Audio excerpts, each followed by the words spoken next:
Olá, estamos começando mais um programa É Justo. Hoje vamos falar sobre a crise da energia elétrica. Convidamos o Dr. Clévio Campos, professor universitário, advogado, especialista no assunto. Dr. Clévio, muito obrigado pela sua presença e ter aceito o nosso convite. Prazer é nosso. Doutor, a mídia está noticiando aí que existe uma crise de energia elétrica no Brasil. Pela sua experiência, pelas suas pesquisas, nós estamos correndo o risco de uma crise realmente? A matriz energética brasileira, ela é predominantemente hidráulica. E com toda essa problemática de seca, estiagem, probabilisticamente, dependendo da evolução da economia, pode ser que a falta de chuvas combinado com a atividade econômica venha a faltar, porque sendo a produção por água, a única alternativa são as térmicas. E se essa capacidade não for suficiente, pode encontrar um ponto aí de cruzamento e gerar uma crise de abastecimento.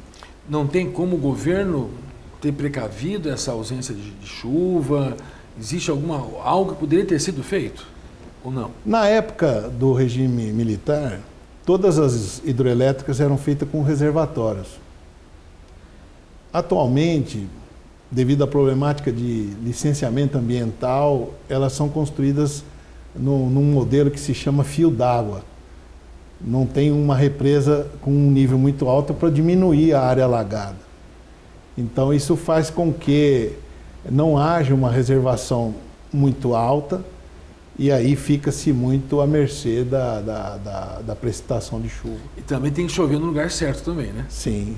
Tem que chover naquela região que tem a usina, porque lá que tem que receber água, né? Toda vez, se você verificar, toda vez que a pessoa liga o interruptor, ela tem, no Brasil, ela tem que ter a noção análoga de que ela está como se ela estivesse abrindo uma torneira. Porque na medida que você consome energia elétrica, você está consumindo água dos reservatórios.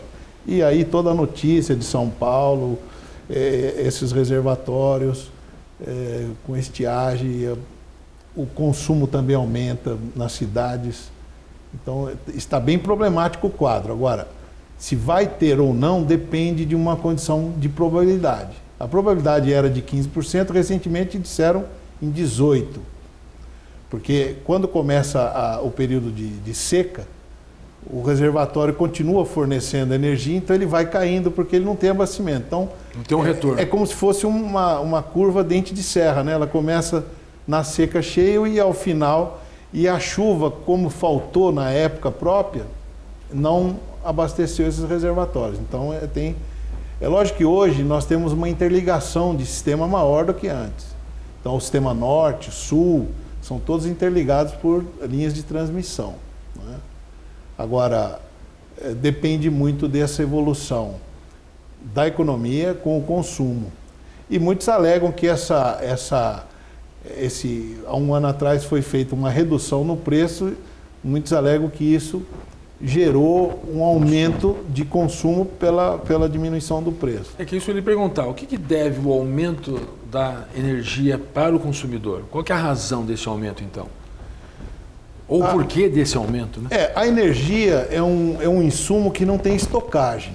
Então, essa energia que está sendo consumida nesse exato momento, nesse estúdio, ela está sendo produzida e consumida. Não existe uma fase intermediária. Então, as distribuidoras que têm milhares de consumidores, elas têm que ter uma contratação prévia.